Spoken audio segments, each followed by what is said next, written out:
There we go. Okay. So continuing on from yesterday's agenda, we are midstream of 8.9 regarding the Lillooet landfill service establishment bylaw. And where did we? Yes, no, I don't. Where are we at the? We haven't passed any of those yet. We have not. No. No.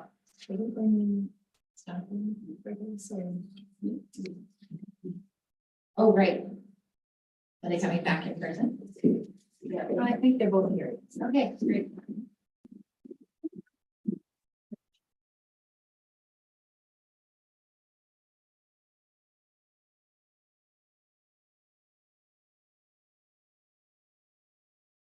For those wondering, we're just waiting for our staff members to rejoin the meeting. We need some elevator music. There's some holiday music right now. Someone tell a joke. No, not appropriate. for Not this. that joke,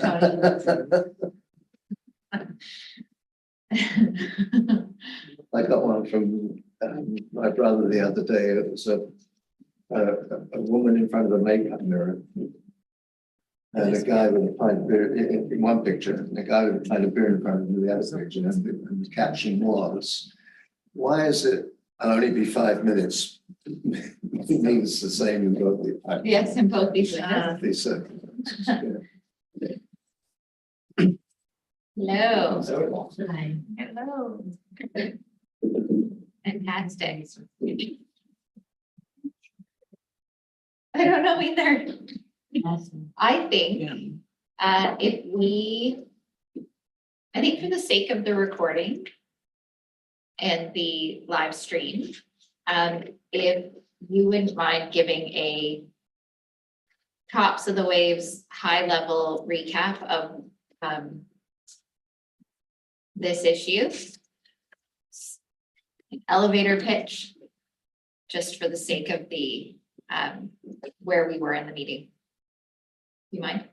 That doesn't give you a lot of direction. Why are we here? Yeah, great. Yeah, thank you. Thank you. Good afternoon. Good morning. Angela Belsham, Director of Legislative and Corporate Services. Just to follow up into the conversation that occurred yesterday, the report before you was an update to the board on the status of the electoral consent of the Lillooet and Area Refuse Disposal Local Service Conversion bylaw, which requires consent of at least 2/3 of the participating areas, District of Lillooet, Area A and Area B. On November 22nd, the directors of Area A and Area B provided consent. On December 5th, the District of Lillooet opposed providing consent on behalf of their electorate. So as a result, the bylaw in front of you requires an amendment to the recitals around that 2/3 piece, which is outlined. So the corrected amendment bylaw is attached with updates of the recitals, and staff are requesting the board to rescind third reading of the bylaw and that the corrected version of the bylaw be given third reading as amended. And the process to date and the next steps required to achieve the new maximum requisition to be available in 2024 were outlined in the report, with sort of a deadline of March 31st, 2024 in order to meet financial timelines. Any Perfect. questions? That was perfect. That's exactly what I was hoping for. Are there any outstanding questions from anyone?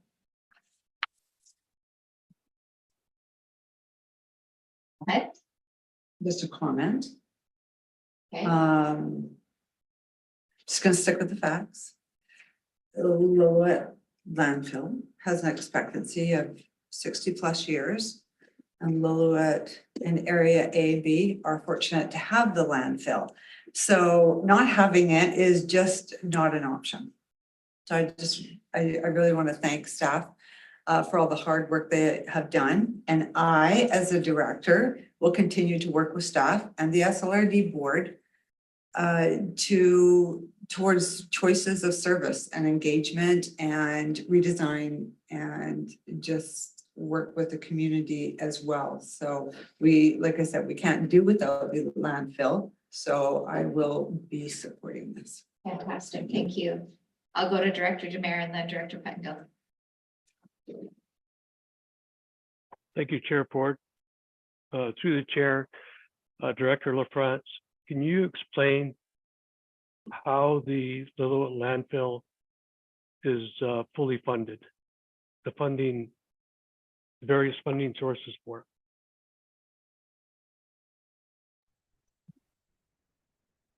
Sure. So basically, we have the requisition, which is the taxation amount.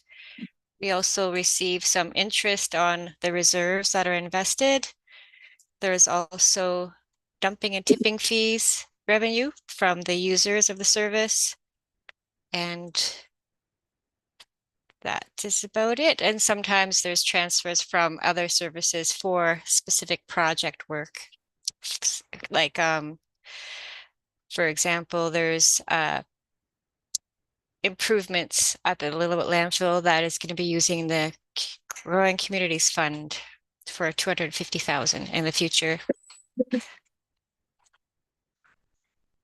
that good? Thank you. You, Director Pettengill and then Director Stoner. Yeah, I just want to make sure that I really understand with this series of resolutions, we are not, as I understand it, setting the future rate for the landfill. We are just making sure we have enough, based on what we've seen in the market to keep it open, but it will be in future months with lots of community engagement about what the actual cost will be. But we just need to make sure that we can keep it open. And so we're not setting the rate today, just our ability to keep the landfill open effectively. Correct. Thank you. Go ahead. Thank you. Through the chair, I also just want to clarify that for us to be able to enter into a contract, we need to be able to secure that dollar amount through requisition, correct? Okay. Thank you. Thank you. Anything else from anyone else? Don't see any. So could I ask to make the motion? How would you like to handle the motions? Each one Sure. separately. I'll move the first one that third reading be rescinded. Okay. Moved by Director Rainbow, seconded by Director Stoner. Comments? All in favor? Any opposed? Motion carries. That the recitals to the bylaw 1834-2023 be amended to state that pursuant to section 349 of the Local Government Act, the consent of at least 2/3 of the participants has been obtained. Moved by Director Stoner, seconded by Director Rainbow. Comments? Go ahead. Yeah, I do just want to recognize that we didn't receive full electoral assent from all three parties. Appreciate that creates a little bit of tension as we move forward in this project. But I do think it's important to note that this is not setting specific rates. This is enabling us to be able to tax for the rate that is necessary in the future.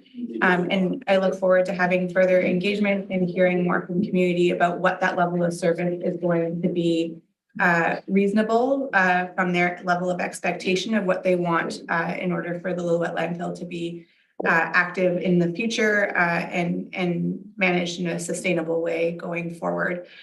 We know that we've had the same contractor in place for 20 years, and we've been extremely fortunate for the level of service that we've received. Across the board, costs are increasing.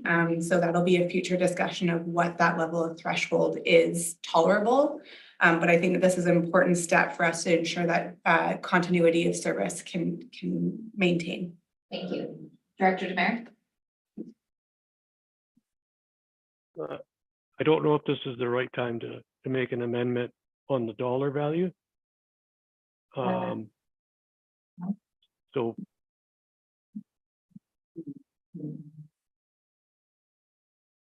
That's in a later resolution, Director Demare. Come back to it. to which one?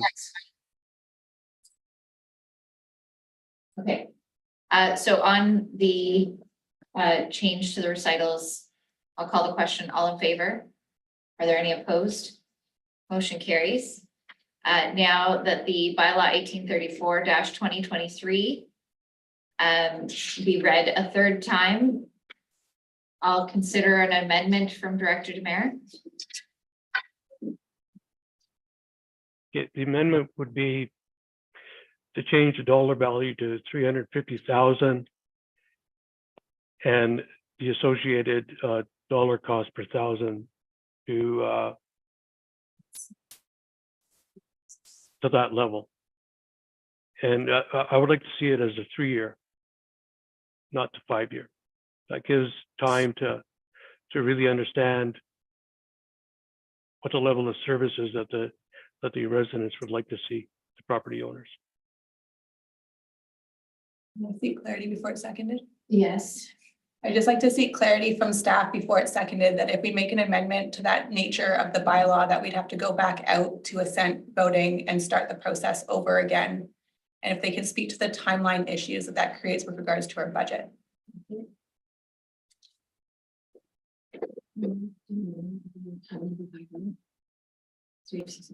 Changed.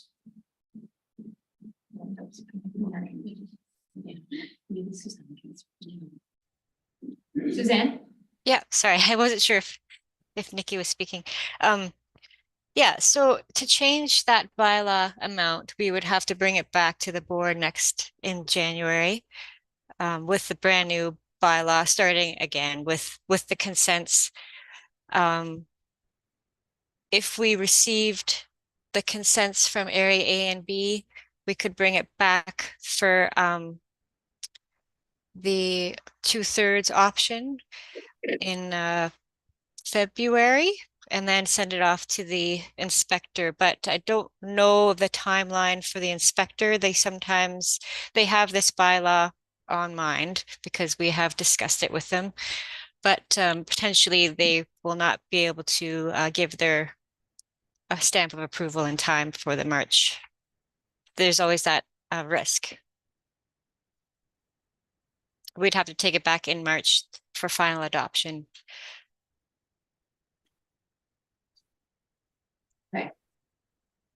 There, just like, Go ahead. so with that, there's no way that we could adopt that amendment and go for the consent? No. Okay.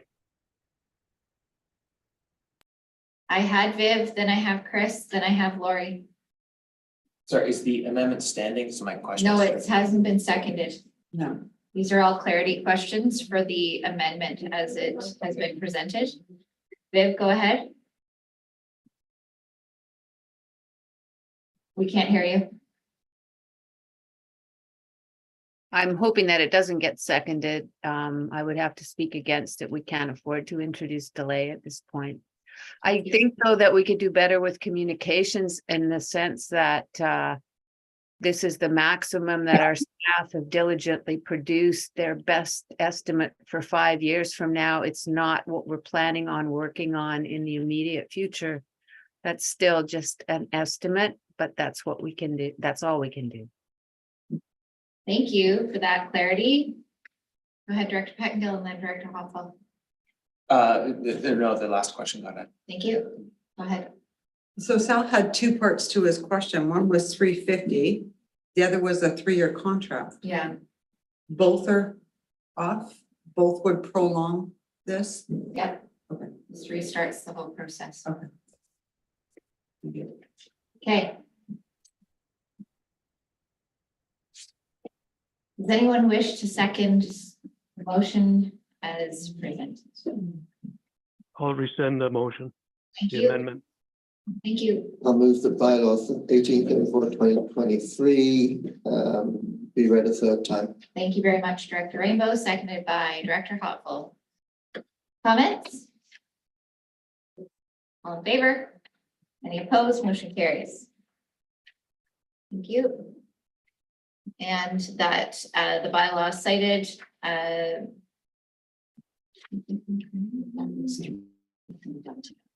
Those two can be done together. I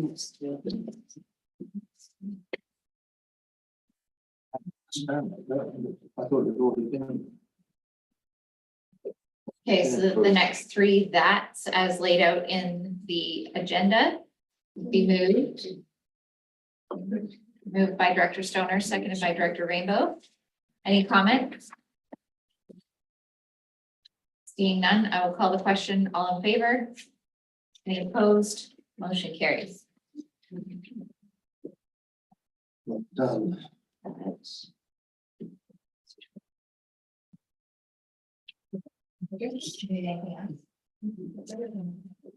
Go ahead. There's a clarifying question of, it's not too late, what next steps would be, because I understand the next step could be, we'll do some more engagement, we'll have a budget discussion, and we'll also go to the market and decide what the cost will be and what people want to see and all that sort of thing, like, is that? That's part of the budget discussion. Right. And so that's still upcoming. Yep. That's where the fun begins. Just kidding. Okay, everyone good? Thank you both. Okay. Is there anything earlier in the agenda that wasn't achieved yesterday? Look at that. Here we are at 11:30. All right. Let's go to 9.1. Okay, I do have a very small verbal update. You said yesterday, 20 minutes. I'll try to be less than that. So as you're all aware, we've been asked to provide comments on the Emergency Management Act.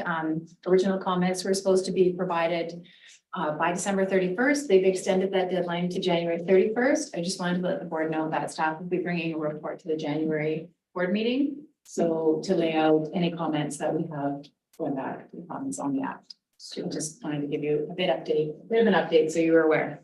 Awesome. Thank you very much. Thank you. That's all I have. Thank you. That fast enough. Does anyone have any questions? Yes, Okay. that's. Okay. Move receipt by Director Richmond, seconded by Director Mack. Call the question. All in favor? Any opposed? Motion carries. Thank you very much. That's your last thing. Okay, 9.2, report or request for decision on the COVID-19 Safe Restart Grant allocations. I'll move that. Suzanne for that, All right. or just to answer questions. Do you have questions? I have a question for the board member, Suzanne. Okay. Go ahead. Suzanne, go ahead. No. Just before we move it, I'm just wondering, last year we made a substantial donation to the food banks, and I know there's a chunk of it in here. I just want to ask the board if we thought that any of the top three items could be funded elsewhere, and that money could also be contributed to local food bank. Just knowing that there's a really hard press for food banks this year. So I just want to ask the board if we thought there's any of those items that we thought we could fund somewhere else in our budget and buy that money. Okay. Go ahead. I can't remember the amount now, but EAD, we approved donations to the food banks. How much was that? Russ, do you remember? We did 13, well, it was 1250, but I see it ended up being 3,000 for each of the four food banks. Yeah. So 12,000. 12,000. So That's in addition to this. this. Yeah. Oh, okay. Is it? I'm not No, I don't suggesting. think that's correct. No. It was 5,000. Let's get staff to feedback on this. The amount that was at the EAD approved. I thought we took some out of our. Hold that thought. Yeah. Holding. Yes, it was 5,000 from the EAD for 2023's contribution. 1,250 to each, Okay. 12,000, 1,200. 5,000 plus this. So 1,250. So this is 12 from this and then 5,000 from the EAD. So that's 17. Director Demerit?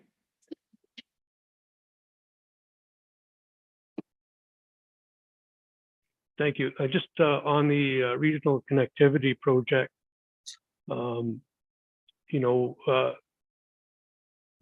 here in the Bridge River Valley, we have definitely a lot of issues with regarding internet connectivity.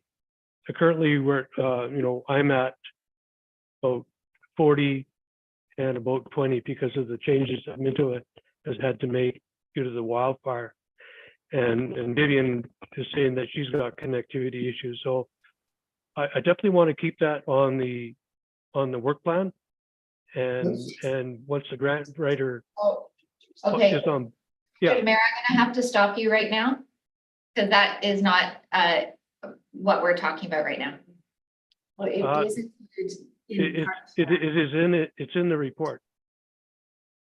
41,000 of that funding is going to be used up for some of what we're talking about there, and I approve that. I just want to make sure that it stays on the work plan.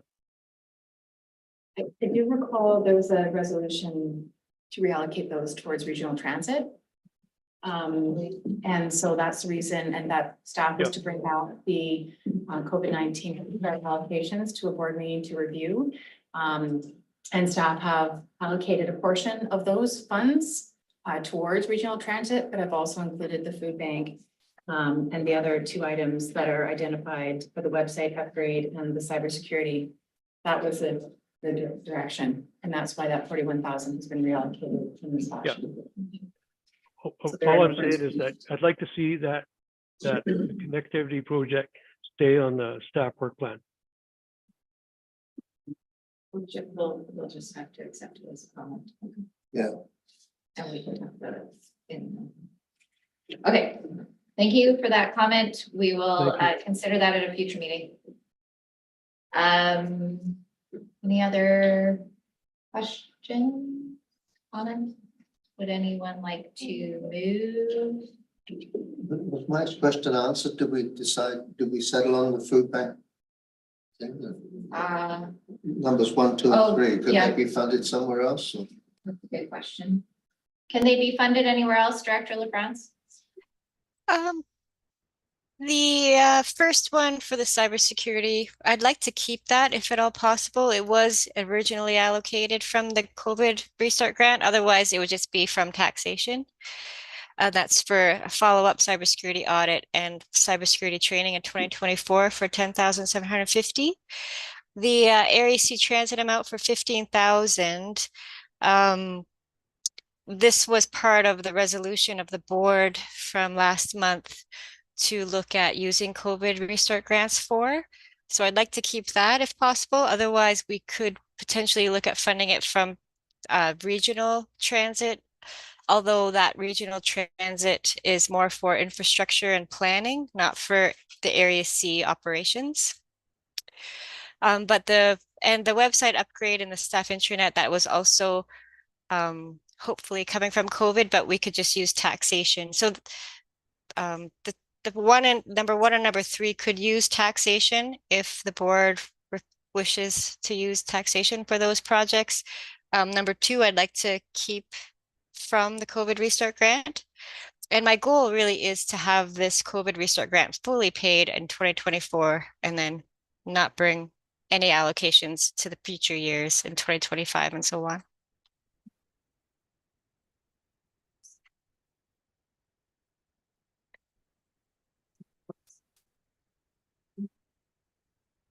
So could we take 4,000 out of that, out of number 3, reduce that to 10,000, and that add another 1,000 to each food bank?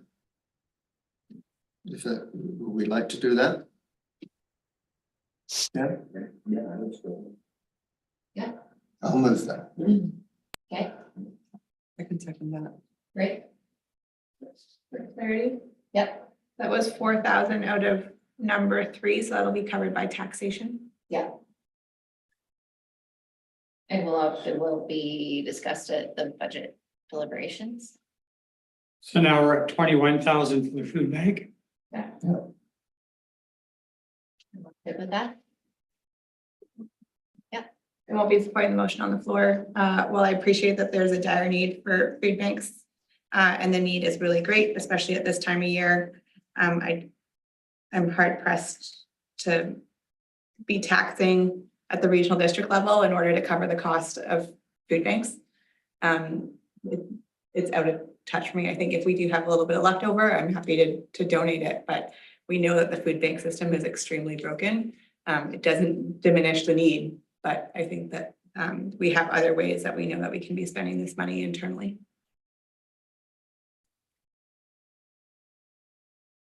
Any other comments? Go ahead. Yeah, I will support it, but just to my colleague's point, I think that relying on charity to feed people is really problematic, and this isn't our area, it's not what we tax people for. Again, we always or often step into areas that aren't our responsibility, that we're not taxing for. And so I'm fine, given that this is COVID money, to do that. I do wonder if we do feel this is important, maybe as part of budget, maybe there's a regular sort of fixed allocation that people can depend on and so on. And so maybe that's a discussion for the upcoming budget. So I'm comfortable with this for now, but as a general practice, I'm not sure this is the best way to go. Yeah, thank you. Director Herford and then Director Hawk. Thank you.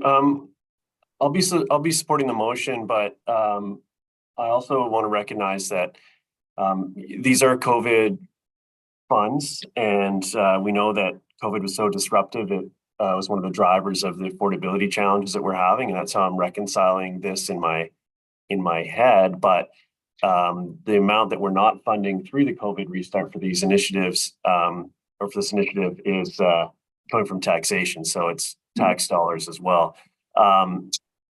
I do think that a longer term, a stable funding, ideally through other orders of government that have this responsibility, is the most appropriate. But I think this is helpful, and our community needs this help at this point. So I'll be supporting.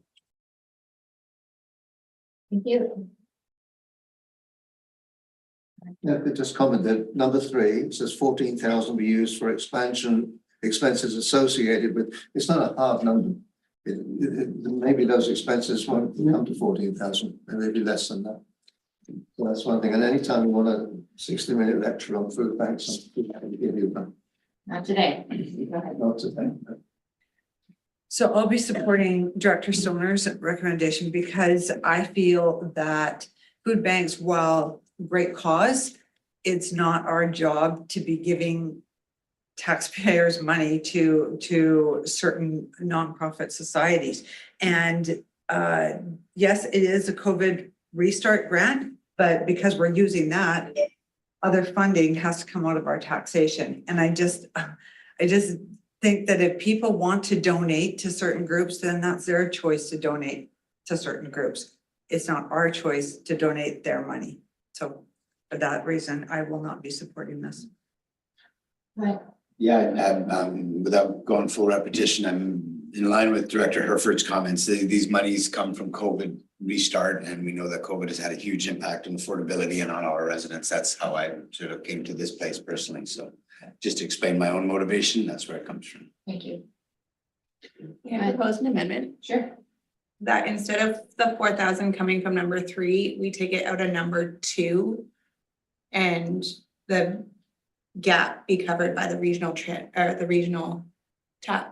transit service area. We did have a previous resolution that the funds would first come from COVID restart and then come from the regional transit system, sort of planning cost center. So, And we did allocate a significant number from our growing communities fund towards regional transit as well. Correct. So that feels in line. Do I have a seconder for the motion? Can I second that? Yeah. Because I agree with that. Okay. So I have lots of seconders for this motion. Thank you. Comments? Director Demare? Yeah, just on the comment about funding food banks. They are in organizations and nonprofit organizations in our communities. And we have lots of nonprofit organizations that we fund through a taxation that we receive. But personally, I'm totally in favor of funding food banks because it does help our community. Thank you. Okay, so I will call the question on the amendment. All in favor? Are there any opposed? Motion carries. Now on the, did we have a mover and seconder on the? Yeah, we did. Okay, so on the motion as amended. Call the question, all in favor? Are there any opposed? Motion carries. Okay? Opposed and opposed. Okay. Super. Good. Right. Thank you. And 9.3 asset management update.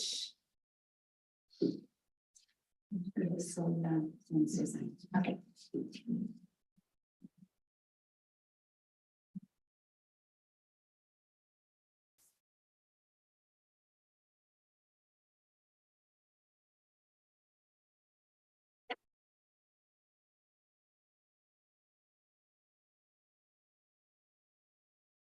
All right, so we are on 9.3, an information report regarding the asset management update, and we have Director LaFrance to introduce and Celia Albertson for the presentation.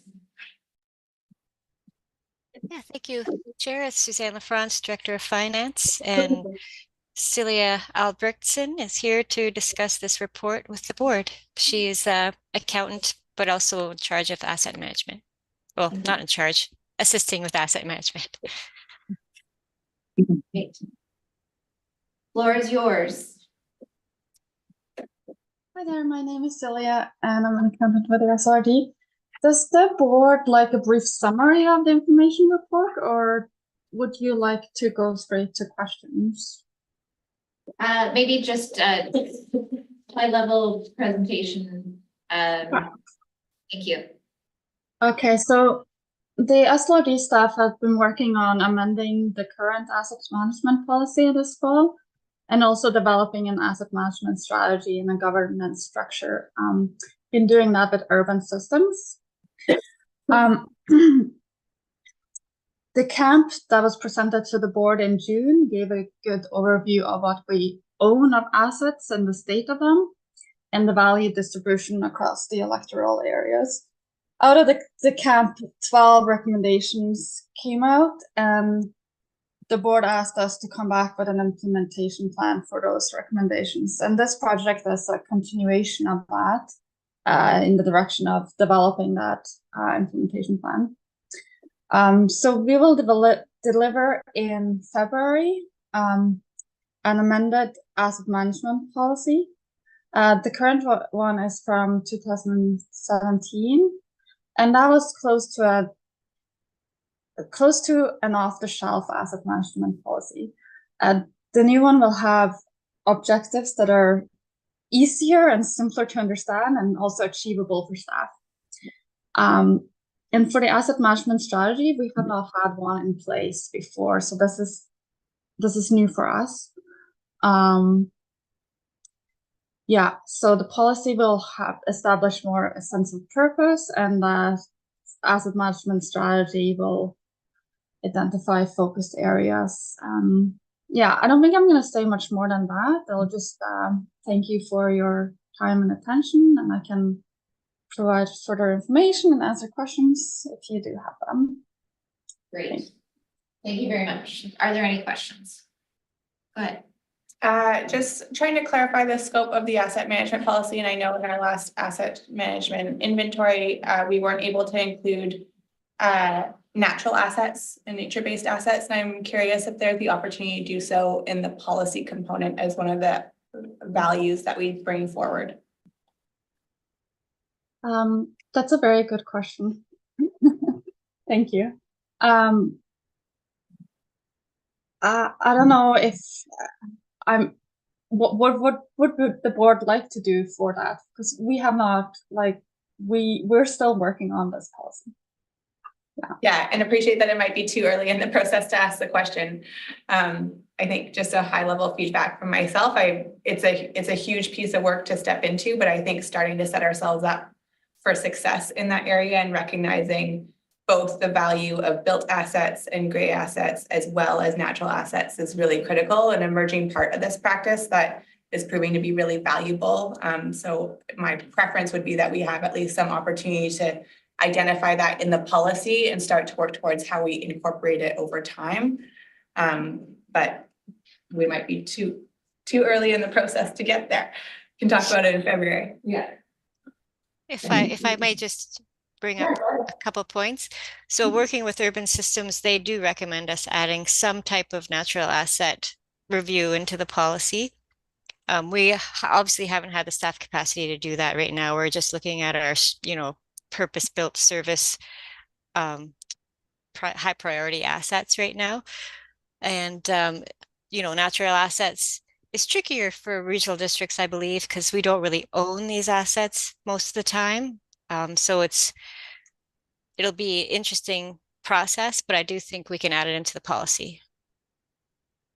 Yeah, that's great. And I think one of the values of working with urban systems, they are definitely leading in this area. So hopefully they can bring some of their expertise and knowledge to the work that they are supporting on. Thank you. Thank you. Anyone else? Go ahead. Just, yeah, really excited to see this moving forward because it is so critical. Would be really encouraged that we have the natural asset management considered in the policy. I understand, or my recollection is, in the more immediate term, there'll be a fair bit of focus of understanding what our assets are and the picture there. And just from some of the discussions we've had earlier today, the whole funding mechanism for regional districts underscores the importance of understanding some of these things as soon as possible, because we'll probably need to amend a bunch of our cost centers, I'm assuming, to be able to start putting that money aside for replacement. And so that's a long process too. And so there's a lot of work ahead, really important. Moving on it. Thank you. Anyone else? Go ahead, Jack. I think that's an interesting point that was made about not owning many of our assets. And that's something that I'd like to understand a little bit better in February when we review it again. That is a big difference for our experience in municipalities. So thanks for raising it. Look forward to digging into it later. Great. With that, could I have someone make the motion to receive the information report? Moved by Director Stoner, second by Director Rainbow. Comments? All in favor? Are there any opposed? Motion carries. Thank you both for being here. Thank you. And 9.4. In the hot seat again. Here we are. We are discussing the RD engagement policy. Over to you. Thanks. Nice to see everyone again. I'm Patricia Westerholm, Communications and Engagement Manager for the SLRD. In your agenda package, you have a request for decision report with the draft engagement policy for consideration. We don't have a presentation on this, but I can speak high level to the information that's in the report, and I'm happy to answer any questions that you might have. So this is a new policy for the board and is meant to direct how we approach public engagement. To provide a bit of context around why this is coming to the board now, the development of the policy is part of a series of items, some of them that we talked about earlier today, that will help formalize and solidify the SLRD's commitment and approach to public engagement. So we've done a lot of work on developing that framework and the toolkit. And the policy is really meant to be that foundational piece that we look to as a bit of our North Star for directing our work on that. And then the framework supports the policy and the toolkit supports the framework. So we've presented them a little bit out of order, but they should all work together. And as we noted earlier, we've adopted the principles of the International Association for Public Participation, which have been worked into all of these documents as well. As we did with the development of the framework and the toolkit, we did look to other local governments and regional districts to see what type of work they're doing in this space. And on the policy piece and with the frameworks as well, we really learned that it's there's a range of places where different governments are at with this work. Certainly engagement is not a new concept or a new function of government, but I think the more formalized approach to solidifying how we do this work and embedding these documents into our planning processes is where we're seeing a range of where governments are at with that. So just something, that formalization piece is really where local governments are starting to sink their teeth into that work. And I think I would just say that with the training that we've done that's in place and these tools that we're developing and this policy work, we're in a really good place to move forward with our public engagement practice and approach. And happy to answer any questions, take feedback on the draft policy. I would say that it's not out of order. I think that it was good to have committee of the whole because we understand it more fully. And it gives the community some greater insight into the process with which we now arrived at this place. In hindsight, this is actually perfect to have the policy approved after the committee of the whole. So thank you. And Director Hoppe, go ahead. Yeah, so I just wanted to thank you and staff for all your work on this engagement policy. I think it's really important. And I also think that it's really important for me as a director and all of us to aid you in that community engagement as well. I think it's an important piece. So anything that we can do, I mean, you know, to work together to make sure that our communities are aware of what we're doing and just that that process would be greatly appreciated. Thank you. Yeah, really, again, happy to see this. It was quite interesting in the discussion this morning at the committee of the whole, the tight relationship between communication and engagement, and I think some confusion from all of us there, but just how tightly those things are need to be integrated. And the other thing that's stuck out to me is the whole issue of expectations in a regional district in terms of what is our authority, what is our ability to do things, what does the public expect, and what is the actual cost of and the trade-off between the level of engagement people would like to see and then how much does that really cost. And so lots of really interesting challenges. I'm sort of assuming it was mentioned this will be a living document, that this is our first crack at it, and so there will be lots of probably engagement and adjustment from that engagement on the policy itself, and I'm looking forward to that. I will just note that further to the comment around the communications and engagement and how closely they are aligned, we do have an existing communications policy. It does need to be updated. So we'll be bringing that to the board in the new year that will also reflect some of this engagement work too. So that's been in place for many years. Predates my time at the SLRD, so it needs to be updated in a number of ways. And we didn't bring that forward when we brought the communication strategy earlier this year, recognizing that the communications policy will also need to reflect some of this engagement work. So that'll come to you soon. I have Director Herford and then Director Rainbow. Yeah, thank you. I think this is just such important work, but I wanted to reflect on sort of roles and responsibilities section of the report, and recognize that there is a prominent role for elected officials highlighted here, and I wanted to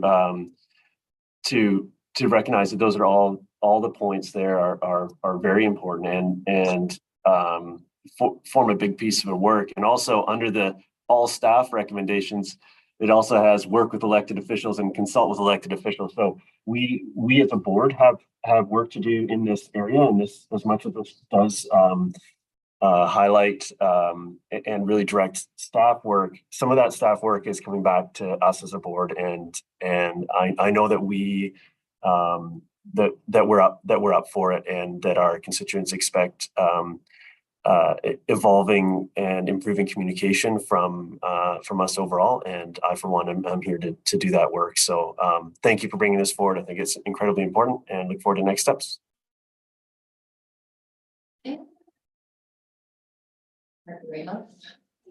I just wanted to say again in this meeting, thank you very much for the work that's And I agree, it's incredibly important, and I wanted to move that engagement policy be approved. Super. Seconded by Director Stoner. Comment? Just briefly, I feel like I went through this with a fine tooth comb, trying to be like, oh, how can I provide feedback? And then every question that I had was answered in the next section of the policy. So it's super robust. Everything from the roles and responsibilities section, I think is really, really strong. The application piece, the process to request that staff have a budget line item for communications and engagement for all projects going forward, I think will be a really big step for staff, for this organization, and for the community going forward. So I'm looking forward to seeing this implemented along with the engagement framework and the toolkit. Thank you. Anything else? All the question, all in favor? Any opposed? Motion carried. Thank you. First policy. That's very good. You should be a policy writer, like policy analyst. So let's do 9.5. Hello. We are talking about the Trans-Canada Trail infrastructure and major repairs stream, Sea to Sky Trail, Squamish Canyon. Director, what? Director of Environmental Services. We are currently in the detailed design phase of this section of Sea to Sky Trail, Squamish Canyon. Preliminary estimates are just under 4 million, so we're trying to find all the money we can. And so we're just asking for the board to support application of this grant for $60,000 and the CAO to be authorized to sign the applications. That's the most we can ask for. That's the most out of this one, yeah. But we'll later it on. We'll keep digging. Yes. And turning over stones.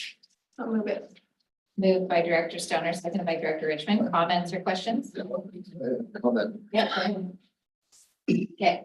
Okay, to start with, I think the trail is a great project, and I think it's something that we should pay attention to and we need to complete it. Having said that, I want to focus on the end of where the trail ends in the Squamish Canyon. But where it just comes to an end. Except we've posted along the road that goes from the end of the trail to the bridge, that's part of the Sea to Sky Trail. But we don't pay any money towards maintaining that road. What we do is we encourage people that want to use the trail to drive up that road to an area where there's no parking. And I'll comment now that a promise was made by staff when that trail was completed, there was going to be a parking lot. It's not there.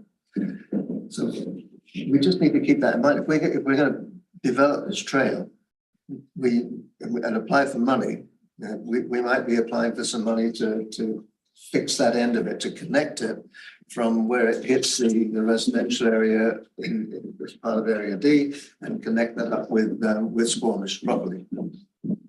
So I go ahead and apply for this, but we need to be looking at that other part of the trail as well. Okay, thank you.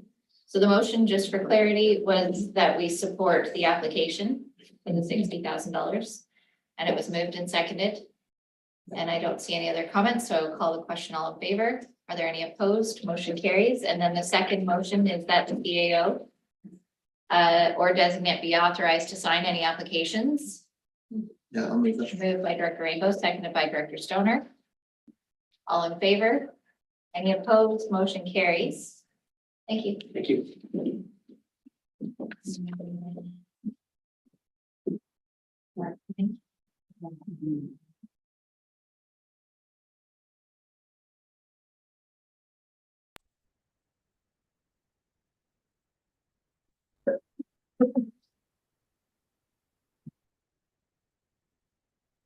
Hello.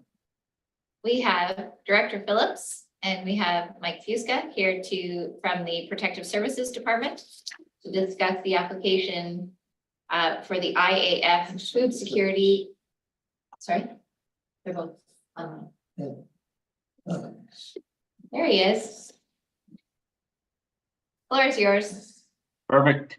Thank you very much, Chair, and thank you for your time, Board. I am Mark Phillips. I'm the Director of Protective Services, and I will be handing it over to the SLRD's Emergency Program Coordinator, Mr. Michael Fusca, for this item.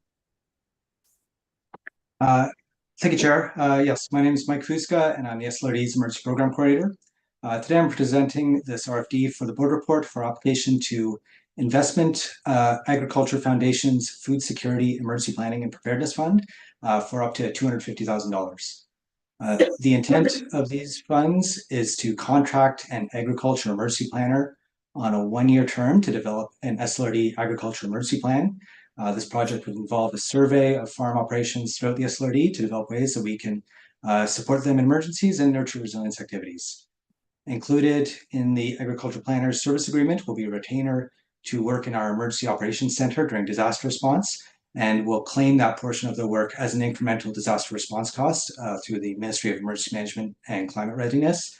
The idea here is to give that agriculture emergency planner an opportunity to prepare before our EOC activation, and then work in our EOC during emergency response, and then after our EOC is stood down, capture those lessons learned as part of our agriculture emergency plan.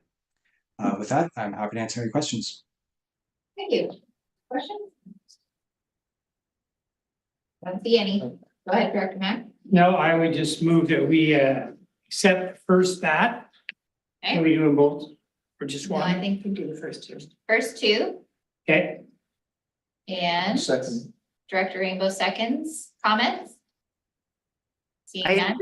enthusiastically support this idea. I'm sure that while you guys know Area B, that agriculture could be a massive challenge in the emergency, and it's such a complicated geography here.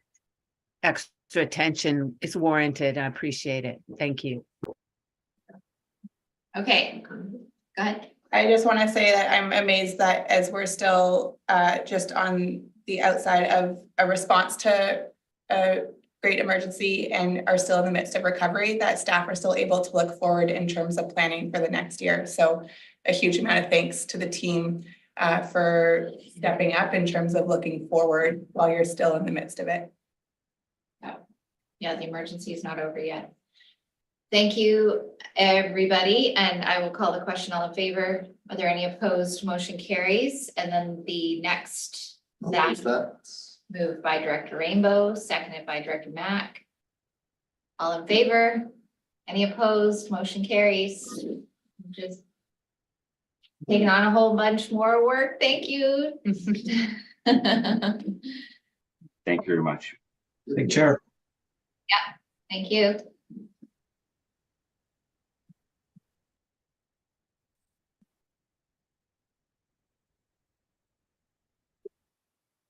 I don't have a theme for today. Okay. Update from your community. One update from each community about how the holidays are shaping up in your area. I will start over here. Director Hoppel. Oh. What's Lillooet doing for Christmas? Well, Lillooet for Christmas is, we just hired an interim CAO from Prince George, Martin Taylor. Amazing. So he has a lot of experience and he'll be joining us January 2nd. So it'll be more of a Happy New Year than a Merry Christmas, but hopefully we can fill that position soon and move on. And I just wanted to say, for the last meeting of the year, I just wanted to thank all the board and staff. It's been wonderful working with you guys. And I just look forward to the next years to come, because it's, you know, everybody brings something diverse to the table. There's lots of insight, information, knowledge, and it's just really refreshing. Thank you. Thank you. We'll go to Squamish. Who wishes to speak on behalf of Squamish? Well, I can, if that's okay with everybody in the room. So holiday season. I'll start with looking back at, we had a holiday parade happen here recently that I can send I'll circulate some photos from the front page of actually here, I have it right here. I don't know how well that'll come. No, that's not gonna work. No. A mob scene in downtown Squamish. Thousands of our community came out, and I have never seen anything like that in in Squamish. So thousands in attendance. It was great to see community come together, and really that's what this time of year is all about.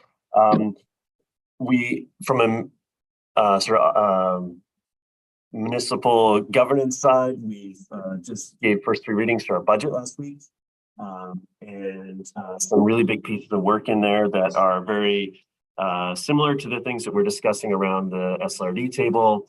Asset management, a big piece. We're further along in the asset management and work, and we are for the first time making financial contributions to that asset management plan, which will help ensure that we don't end up in a facilities, or the community doesn't end up in a facilities deficit like we are currently working our way through. So I'm really proud of our council to really take that very long-term approach to our work, and this is things that that particular piece will have an effect far outside our mandate, or really any future mandate. This is looking well down the road to set the community up for the future. And I do want to, and also a big piece of that work is ongoing work at Brennan Park. We're nearly $20 million and counting in investments in Brennan Park coming up in this financial plan, including a lot of renovations to the building, but also a new splash park is coming. And for the first time showing in our 5-year financial plan, our additional ice rink and pool work showing in the 4th and 5th year. So a lot of work being done on our recreation facilities, which I think have been long overdue. So you'll start to see the planning work for this has been underway for years, and we will start to see physical changes at the Brennan Park facility in the near term. So it's very, very exciting. And as I'm sure everyone on the call knows how much work budget takes, it's really nice to feel like we're on the other side of that at this point. So I'm very thankful for that and looking forward to some time with friends and family over the holidays. Awesome. Thank you. Area C? Yeah, Christmas is coming and it's a wonderful thing.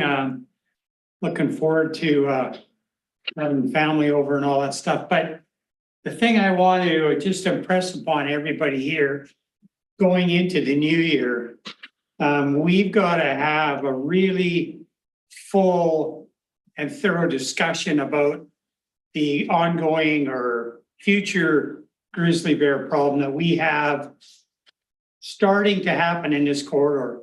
As I sent to the CEO and chair yesterday, I get calls constantly. People are terrified to go out of their houses. Farmers are out in the field on a tractor and they wonder how they're going to get from the tractor to the house. And, with these bears wandering around, one lady, every morning she gets up, she has a circular veranda around her house, and the bears are putting paw prints on the windows.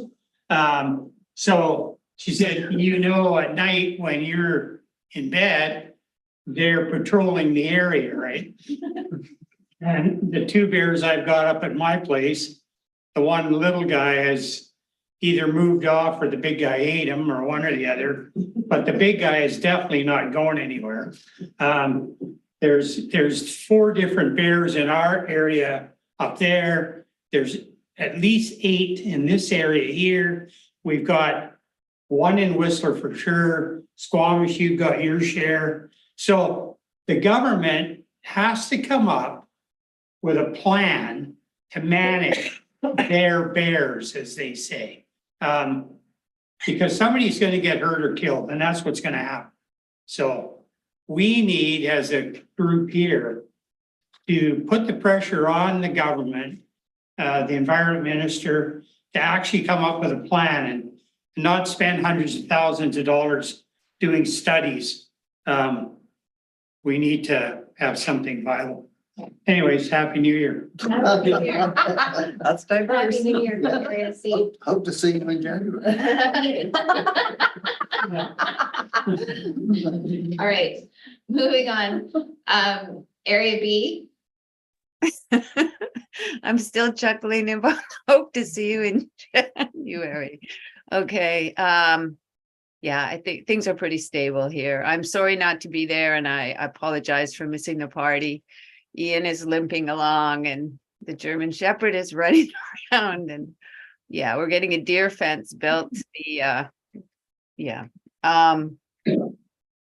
I'm getting ready for the 24th annual Christmas bird count here in Lillooet. That's best of the holidays to all of you. What day is that, Viv? We always hold it on Boxing Day, the 26th. If you'd like to send up some expert birders, they'd be welcome. Can you accommodate some amateur birders? A couple, for sure. Definitely. All right, Boxing Day from I'll see you that day. Does Ollie know he's going purple change? You would be so welcome. All right, thank you for that. And Pemberton. Don't have anything really holiday oriented, unfortunately, but lots of busy things going on. Drive through town, you've seen our daycare is looking a lot closer to completion, so that's really exciting. A few really cool projects going on, but if I picked one item that's dominating many of our communities, it's housing still for us. One of the angles is the fact that we have a few neighborhoods, like complete neighborhoods or areas that we're looking at. So for instance, you know, there's 300 plus units up above us on the hillside, on the benchlands. There's the hillside area, which is Sunstone and beyond. There's 3 distinct developments there that'll bring about 425 units over the next few years, et cetera, et cetera. So we're, our staff spending a lot of time going through the manuals and wrapping our heads around the legislation that was just introduced.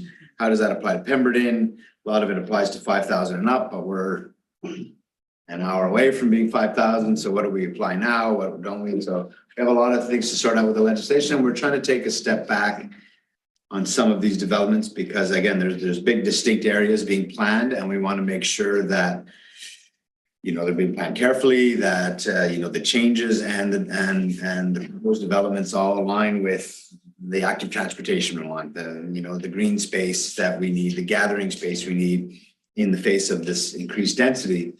And we also want to make sure that through the development of these projects, that we pull out the amenities that the community needs and capitalize where we can. So a lot of big work being done here for our little town in terms of all these applications and how we approach them, but it's really, really exciting and some great conversations.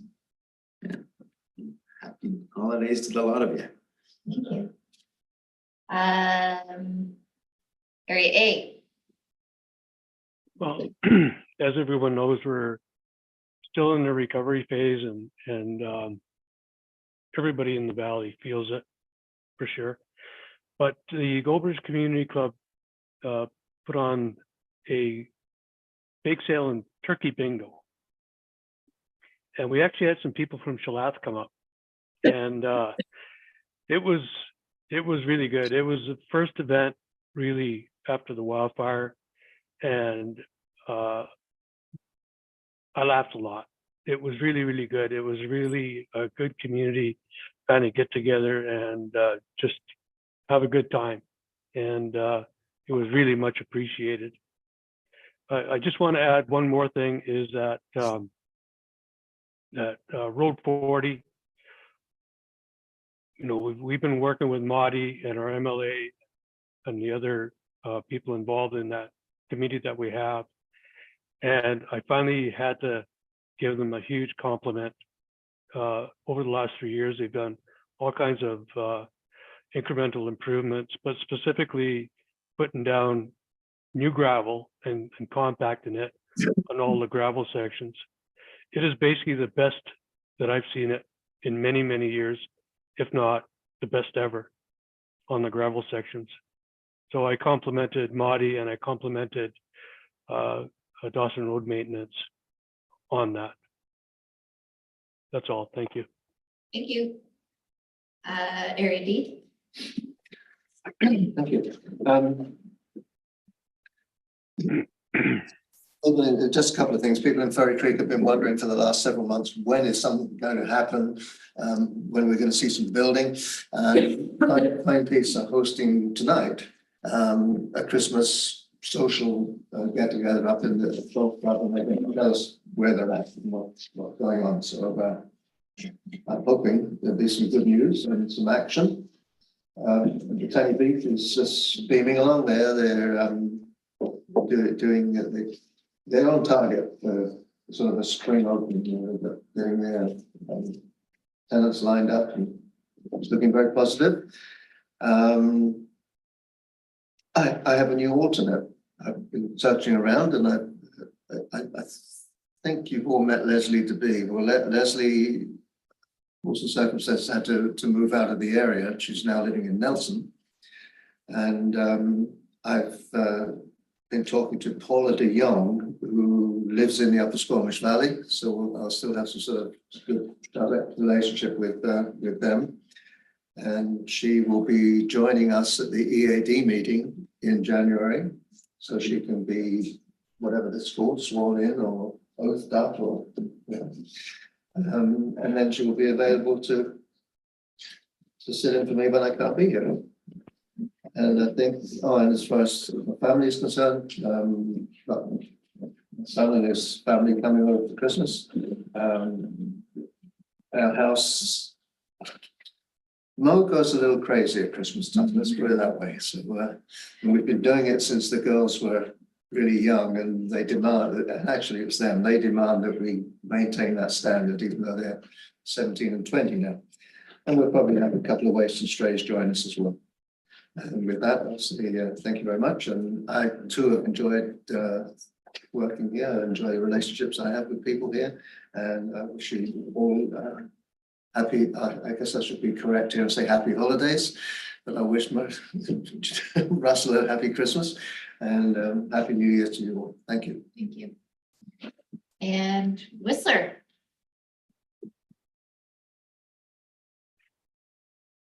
I want to start by congratulating the SLRD musical chairs champion from last night. When profession, go ahead, sorry. It was Arlene, and I've issued a complaint. I was demolished by the building department. Yeah. And I also want to acknowledge, the second place, which was a non-professional staff member who I thought performed well, but wasn't able to come through in the clutch. So congratulations to Arlene. Whistler is winter's launched and people are arriving and it's busy. And one of the things that I always like to acknowledge is that every year we have a huge group of people, 3,000 of them, 3,000 to 5,000 that come and become Whistlerites, and they stay for 6 months or 2 years or 60 years. And it's an exciting time of year to welcome new people. And they're so important to the operations of our community and the social fabric of our community that I think it's always important to recognize those workers who start as temporary Whistlerites and oftentimes find themselves staying for longer than they expected. And so those people are settling in, and it's really nice to have them as part of our community. We have a large capital project at Rainbow Park, which is kind of put to get bed for the winter, but has made a huge amount of progress over this previous summer, and it'll be exciting to see that open in the summer. There's lots of photos online, so you can see the expansion of the park and sort of making a more resilient and robust place. I always talk about how things are going down at Cheakamus Crossing. They continue to move. We are on track to launch those 2 new rental buildings in the summer of 2024, which is exciting, and work continues on the other sites so that we can house more of ourselves moving forward. And I just want to agree with everyone's sentiments. It's a pleasure to work with all of you, and I look forward to what comes in 2024. Enjoy your time away. Thank you. Mike, don't pack up, we're not done. Oh, I'm not packing up, I'm just organizing. Okay, Different.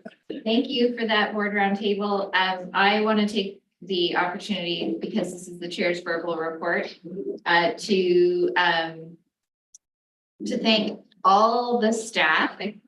I had that opportunity last night, but I do want to make special mention to Nikki Gilmore for stepping in as CAOs this year, and you have made this work easy by your presence. You have brought the staff together during incredibly challenging times, and I am so grateful for the work that you've done for us this year. And I know that this is your last meeting with us, but I'm very, very grateful. So thank you.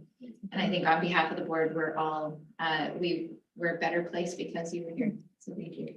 And